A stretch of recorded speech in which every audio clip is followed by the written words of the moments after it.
The United States is considering a request by Ukraine for long-range Tomahawk missiles, U.S. Vice-President JD Vance has said.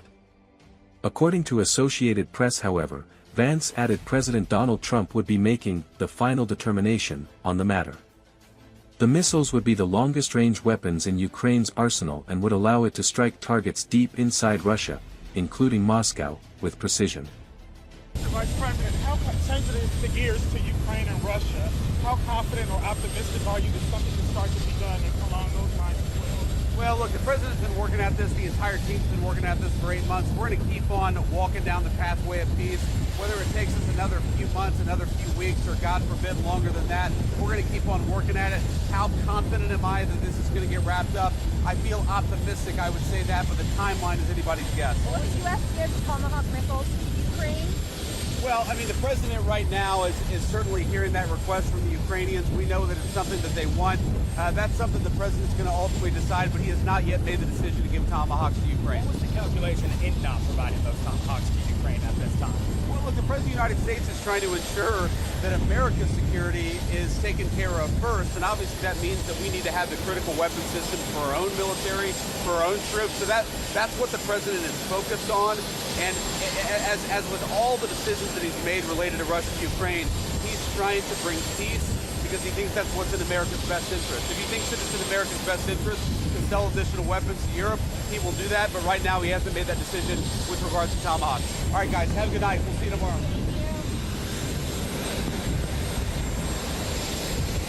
Well, look, our main focus is obviously to blow up these boats that have narcotics on them, and we're extremely confident that when we take out one of these boats, it's boats that would have really terrible poison that would kill tens of thousands of Americans.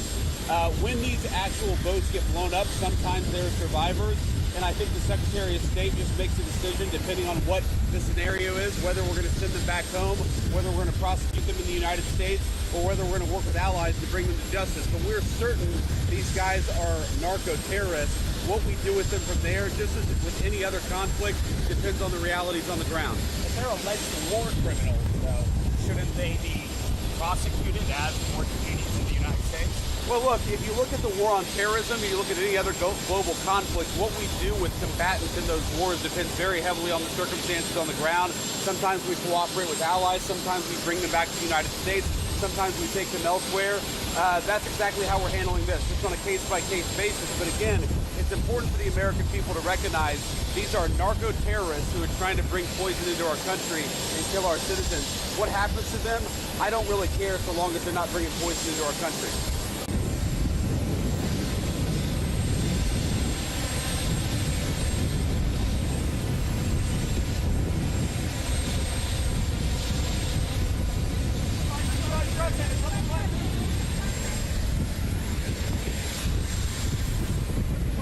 Hey guys, how are you? I know it's a little dark. Appreciate you coming out there with us. I thought we had a great visit with the Marines. They were obviously excited, and I was very excited too. But happy to take a few questions before we hit the road. Mr. Vice President, are you going to Israel? We might. We're trying to figure it out. Obviously, want to go and check on how things are going, and I think somebody from the administration is certainly going to be over there in the next few days. It might be me, but we're going to figure out how to travel there. How confident are you that this truce can hold, given the events in Israel and Gaza over the last 24 hours? Well, look, it's going to be complicated. I mean, the best case scenario, meaning if this thing absolutely produces that sustainable long-term peace that the president and I hope that it will, there are going to be fits and starts. There are going to be, Hamas is going to fire on Israel. Israel's going to have to respond, of course. There are going to be moments where you have people within Gaza where you're not quite sure what they're actually doing. So we think that it has the best chance for a sustainable peace. But even if it does that, it's going to have hills and valleys, and we're going to have to monitor the situation. When we talk about Hamas, you're talking about 40 different cells. It's disjointed. Some of those cells will probably honor the ceasefire. Many of those cells, as we saw some evidence of today, will not. Before we actually can ensure that Hamas is properly disarmed, that's going to require, as we know, some of these Gulf Arab states to get forces in there to actually apply some law and order and security keeping on the ground. So I think it would be kind of absurd for the president to say, well, Hamas is going to be disarmed 3 or 4 days from now. We don't even have the security infrastructure in place, meaning the Gulf Arab states, our allies, to don't have the security infrastructure in place yet to confirm that Hamas is disarmed. Until you actually go a little bit down the path of this peace mission, of this 20-point peace plan, we're not going to be able to say with confidence that everybody is doing everything that we want them to do. All right, guys, have a good night. We'll see you tomorrow.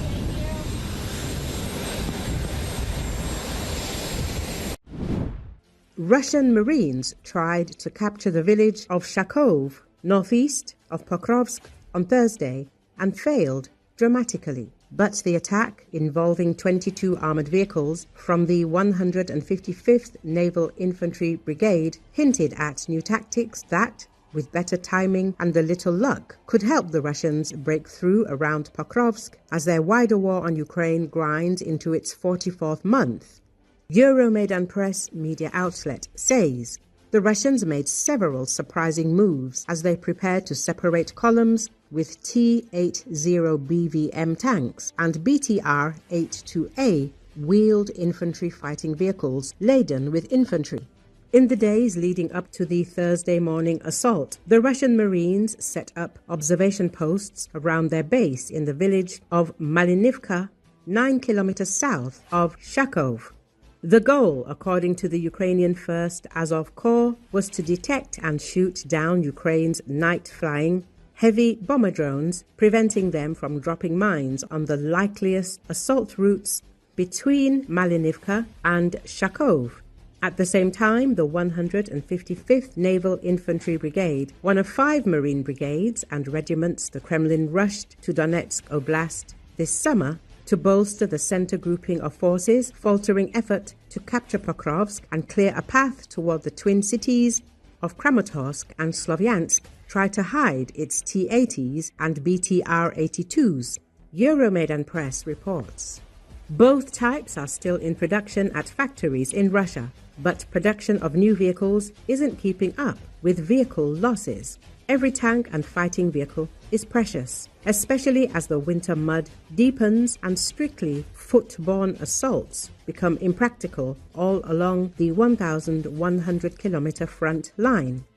Normally, a Russian assault column would assemble in a base such as Malinivka and roll out the morning of a planned attack, ideally under the cover of fog or an overcast sky. But that predictable deployment pattern risks drawing heavy Ukrainian fire. To mitigate the risk, the 155th Naval Infantry Brigade sent some of its vehicles out into 3 lines around Malinivka. The maneuver was unsuccessful. The 1st Azov Corps reported 2 units of armoured vehicles were detected by reconnaissance and destroyed by artillery and first-person view drones of the unmanned systems forces before they even tried to hide in the forest. Meanwhile, enough of Ukraine's heavy bomber drones got past the Russian observation posts to drop their mines along the roads between Malinivka and Shakov. Euromaidan Press says all the creative measures amounted to nothing when the run rose and the 22 vehicles rolled out.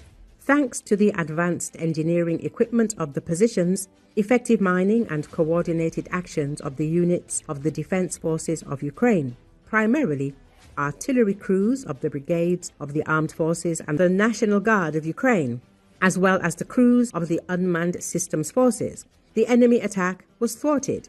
The 1st Azov Corps boasted.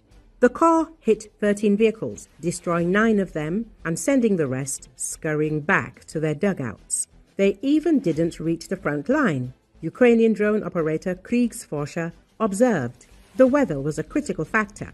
Low clouds can prevent the safe operation of drones, but the sky was clear enough on Wednesday and Thursday for Ukraine to fly lots of bomber drones and surveillance drones. Conditions could favor the Russians the next time they attack. Overall, we have terrible weather, Kriegsforscher reported, and that will help them advance, he added.